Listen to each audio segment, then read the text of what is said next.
Muy buenas tardes, ingeniero. Mi nombre es Álvaro Benjamín Nino Medina. Soy estudiante de la carrera de Ingeniería Industrial. Este es el cuarto video de las exposiciones para el segundo parcial del curso de invierno de Física 3. Esta ocasión vamos a tocar los temas de el movimiento de partículas cargadas en un campo magnético, aplicaciones del movimiento de carga, fuerza magnética sobre el conductor que transporta la corriente. Todo esto perteneciente al capítulo número 27, que es campo magnético y fuerzas magnéticas. Y comenzamos.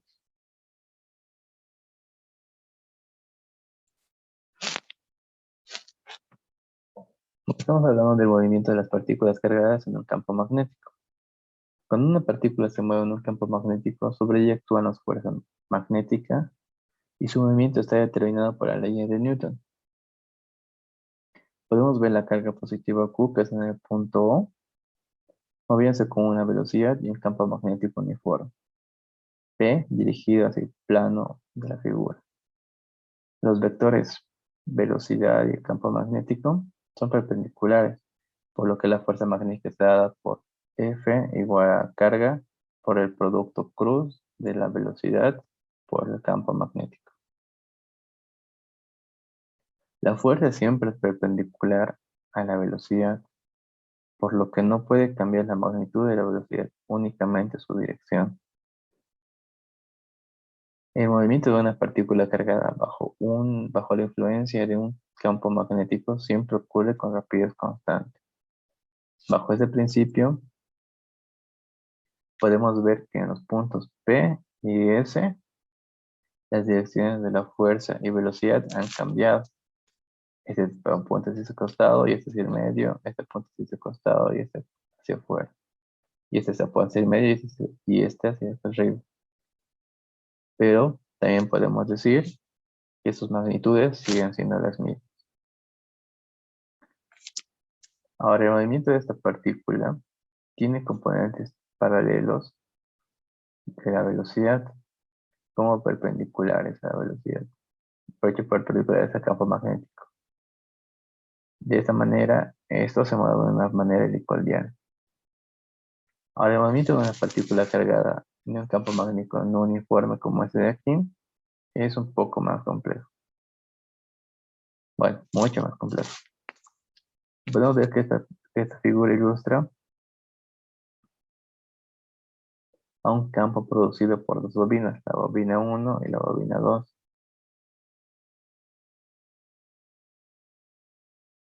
Donde las partículas que con rapideces adecuadas describen repetidamente una espiral de uno al otro extremo y de regreso. También podemos ver que las partículas cerca de la bobina experimentan una fuerza magnética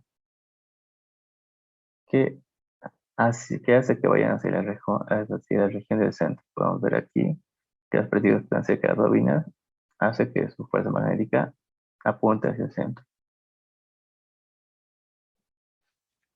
De forma similar, el campo magnético no uniforme de la Tierra atrae partículas provenientes del Sol.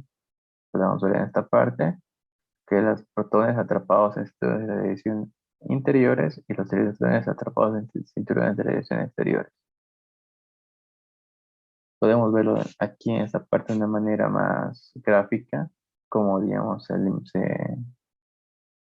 se crean los cinturones. Ahora, estas regiones de aquí que nosotros estamos llamando cinturones reciben el nombre de cinturones de radiación Van Allen y fueron descubiertos en 1958 con datos obtenidos por instrumentos a bordo del satélite llamado Explorer 1. También podemos ver que estos cinturones de radiación cerca de los polos son los que producen las auroras boreales, auroras australes que nosotros podemos ver. Ahora vamos a hablar sobre las aplicaciones del movimiento de partículas cargadas. En Es posible seleccionar partículas que tengan una velocidad específica usando un arreglo de campos eléctricos y magnéticos. A esto le llamaremos el selector de velocidad, donde podemos ver que una partícula con carga M, con masa M y carga Q y rapidez V ingresa a la región donde los campos magnético y eléctrico son perpendiculares entre sí. Y con esto, y con respecto a la velocidad de la partícula, tenemos que la velocidad va hacia abajo, el campo eléctrico a la izquierda y el magnético apunta hacia el fondo. Solo las partículas con rapidez igual pasan sin ser desviadas por los campos. El ajustar el campo eléctrico magnético de manera adecuada hace posible seleccionar partículas que tengan una rapidez específica para usarlas en los experimentos.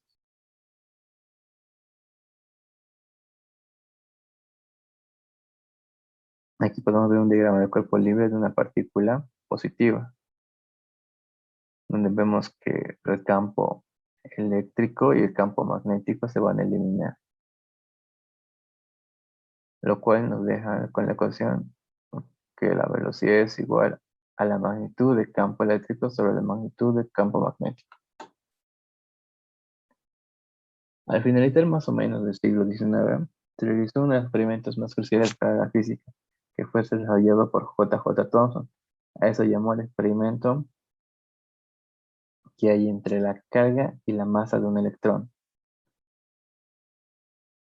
que recibe el experimento de Thomson. Thomson utilizó este aparato que podemos ver aquí, que es un contenedor de vidrio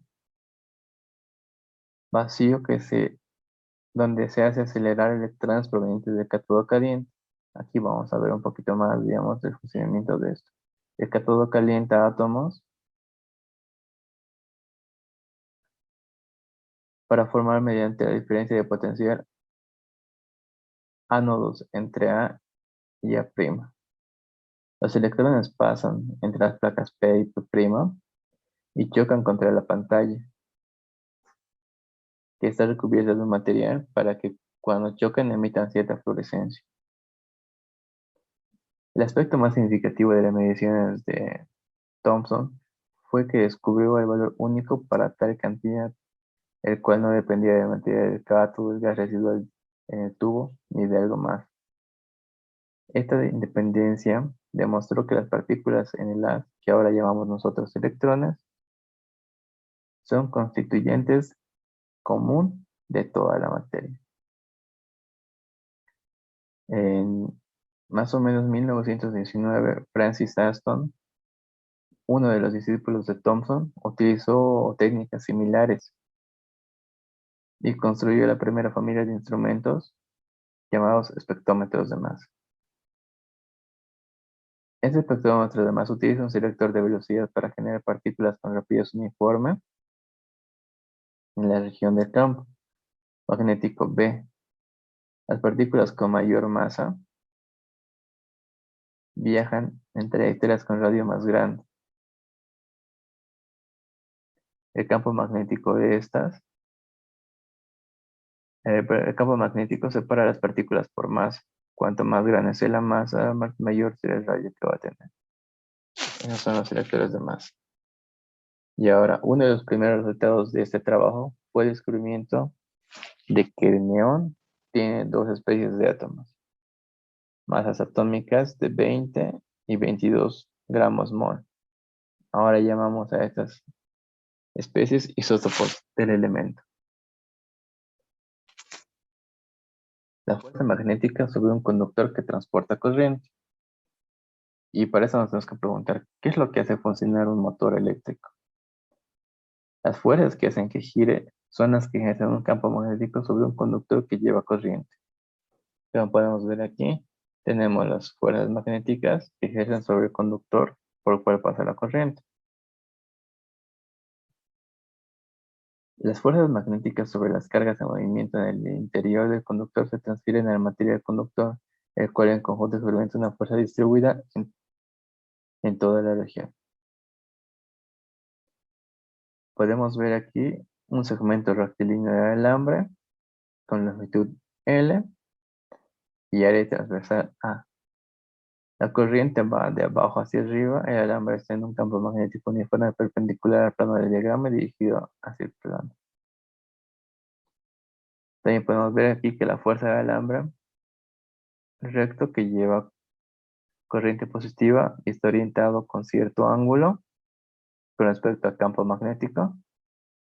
Vemos que la magnitud es la fuerza igual a la intensidad por L por el campo magnético. Y la dirección de la fuerza está dada por la regla de la mano derecha, que ya habíamos hablado de eso en anteriores exposiciones. Una de las aplicaciones más comunes para las fuerzas magnéticas sobre alambres que conduzcan corriente es de los altavoces. El campo magnético radial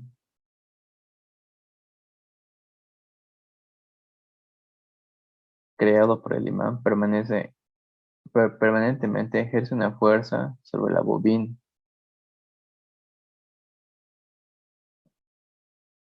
La dirección de la fuerza es de izquierda a derecha dependiendo de la dirección de la corriente. La señal del amplificador ocasiona que la corriente oscile en dirección y magnitud. La bobina y el cono altavoz al que está sujeta responden con una oscilación. Como podemos ver aquí, el cono, la bobina, y comienza a tener cierta oscilación, cuya amplitud es proporcional a la amplitud de corriente en la bobina. Al girar la perilla, el volumen es amplificado, aumenta la amplitud de corriente y con ello más amplitudes de oscilación en el cono y con la onda sonora producida por el cono móvil, como podemos ver aquí. Hay más amplitud y el cono se mueve más. Y esto sería todo de la parte de estos últimos 3 puntos para la exposición.